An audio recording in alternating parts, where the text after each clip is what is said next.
Hi, welcome to Surviving Motherhood. So I am presently in the book of Nehemiah in my Read Through the Bible program. And this morning I read a story which I've read before, which you might be familiar with too, but God used it to speak to me again. And so I pray that He will use it to speak to you this morning. I know He knows what's going on in your life. I know He knows what's in your heart. I know He knows the opposition of which you're against. So I just pray that this word from Him this morning will be a blessing to you. If you know the story of Nehemiah, you know that he was in exile from Judah and was given permission, even supplied by King Artaxerxes of Persia, to go back to Judah and rebuild the wall. And that all sounds really good, except when he got there and they were rebuilding, they faced all kinds of opposition from their enemies. People sent letters to them trying to get them to stop. They tried to trick them in different ways. It just wasn't good.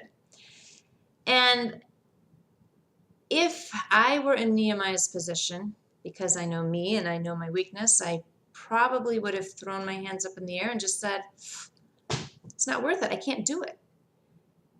I sometimes feel that way. Do you? You know, when things aren't going well, do you ever feel like you just want to throw your hands up in the air and say, I can't do it, and just quit? Well, Nehemiah didn't do that. In Nehemiah chapter 6, verse 8, he says, he sends a reply to somebody who's trying to ruin his plans. He says, I sent them this reply.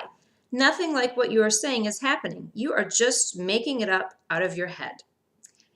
They were all trying to frighten us, thinking their hands will get too weak for the work and it will not be completed. So Nehemiah knew what his enemy was doing, but he didn't stop.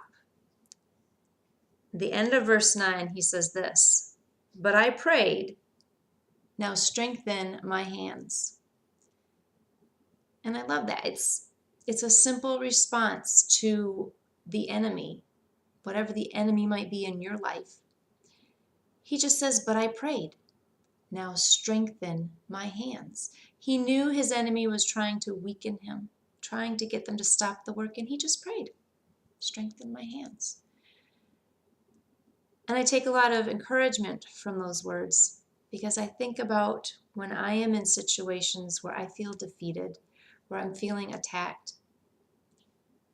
I can follow Nehemiah's example. I can just stop and pray, God, strengthen my hands, my heart, my spirit, whatever it is, whatever you need, just stop and pray.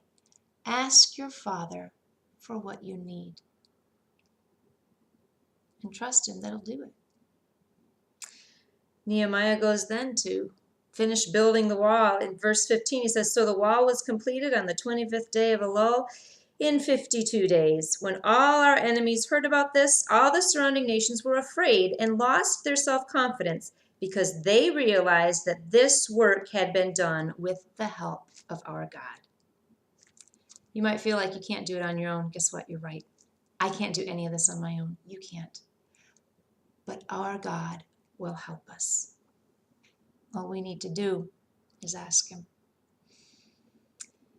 Now, I pray you will have a wonderful, Jesus-full day.